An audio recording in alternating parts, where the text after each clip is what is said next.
Continuing to follow breaking news out of Lebanon, where a massive explosion has hit the capital of Beirut, injuring people and causing widespread damage across the city. It reportedly happened in the port area of Beirut, but it's not clear yet what caused the blast. Witnesses told the Associated Press they saw many people injured by flying glass and debris. Lebanon's health minister has already spoken about numerous injuries and extensive damage. For more on this, CBS News foreign correspondent Chris Livesay joins us now from Rome.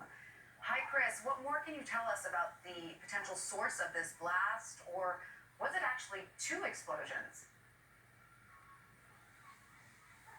From Rome. Tanya, to call it a big explosion just seems like an understatement, and the number of blasts is also still very hard to determine. According to state media, it was a fireworks explosion inside of an area where they were keeping these explosives. However, military sources have told Al Jazeera and other media that this was an area where they kept confiscated explosives. However, it's important to emphasize that this is breaking news and it's just too soon to confirm the actual source of the explosions. And it did indeed seem like a series of small explosions that crescendoed in that massive explosion that you've seen that rippled throughout the entire city, causing damage from miles away, not just throughout the rest of the city, but even out to sea.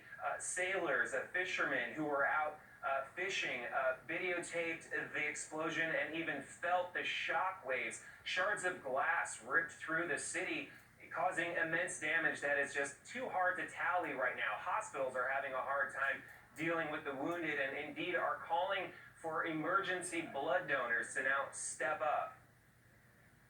So you're saying the circumference of the blast it could be miles? Is that how far? You say partially out to sea? The entire city of Beirut felt the shocks, and even outside the city? Indeed, for miles away, the damage was reported, as you can see in some of this citizen footage that's coming in via Twitter and other social media.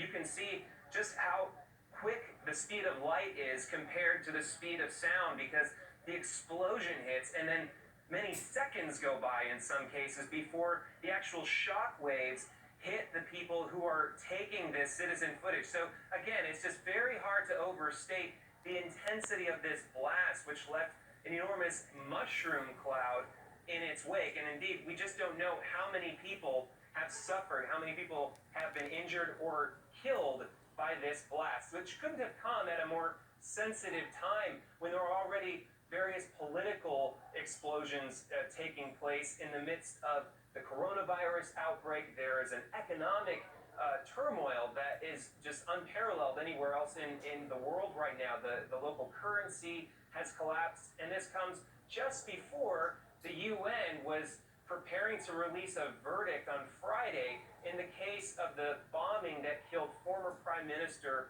Rafiq Hariri 15 years ago. So political tensions are extremely high, and as I mentioned, hospitals are already dealing with the coronavirus